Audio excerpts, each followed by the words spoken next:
महत्वाची बातमी प्रफुल्ल पटेलची। रोहित सिंगच्या लग्नामध्ये आपण गेला होता का, असा सवाल रोहित पवारांनी केलाय। त्या लग्नामध्ये कोणत्या पक्षाचे नेते होते ते लोकांना सांगा, असं रोहित पवारांनी विचारलंय। रोहित पवारांनी प्रफुल्ल पटेलांना पहिल्यांदाच नाव घेत थेट सवाल केलेला आहे। तुम्ही स्वार्थी आहात की अजितदादा प्रेमी, हे महाराष्ट्राला सांगा, असं रोहित पवारांनी म्हटलंय।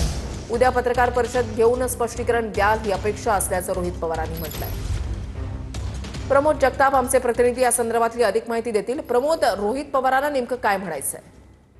अगदी ऋषाली, थेट पद्धतीनं रोहित पवार यांनी अजित पवार यांच्या पक्षाचे जे राष्ट्रीय कार्याध्यक्ष आहेत प्रफुल्ल पटेल यांचं नाव घेत त्यांनी ट्विट केलेलं आहे आणि त्यांनी व्हीएसआर कंपनीच्या अनुषंगानं प्रफुल्ल पटेल यांना काही सवाल जे आहेत ते उपस्थित केल्याचं आपल्याला बघायला मिळाले। त्यांनी ट्विटमध्ये स्पष्टपणे म्हटलेलं आहे, कारण मागच्या काही दिवसापासून ऋषाली आपण बघतो की रोहित पवार हे व्हीएसआर कंपनी आणि खास करून रोहित सिंग जे त्या कंपनीचे प्रमुख आहेत त्यांच्या विरोधामध्ये लढाई लढत असताना बघायला मिळत होते। आणि त्यांनी मागच्या पत्रकार परिषदेमध्ये ऋषाली आपल्याला आठवत असेल तर त्यांनी स्पष्ट केलेलं होतं की रोहित सिंगचं लग्न हे राजस्थानमध्ये झालेलं होतं आणि त्या ठिकाणी अनेक मोठे मोठे राजकीय पक्षाचे नेते गेलेले होते। आजच्या ट्विटमध्ये त्यांचा हाच मुद्दा आहे की रोहित सिंगचं जे लग्न झालं होतं राजस्थानमध्ये त्याला तुम्ही गेलेला होतात का, उपस्थित होतात का, अशा पद्धतीचा प्रश्न रोहित पवार यांनी उपस्थित केलेला आणि त्यांनी असंही म्हटलेलं आहे की त्या लग्नात तुम्ही गेला असालच आणि असं तर तिथं कोण कोण होतं याची माहिती द्या, तुम्ही अजितदादा प्रेमी आहात का नाही सांगण्याचा तुम्हाला हा चान्स आहे, असंही त्यांनी म्हटलेलं आहे। आणि शेवटचा प्रश्न अत्यंत महत्वाचा आहे, त्यांनी हे म्हटलेलं आहे की या सगळ्याबाबत तुम्ही स्पष्टीकरण द्याल ही अपेक्षा आहे, तीही पत्रकार परिषद घेऊन,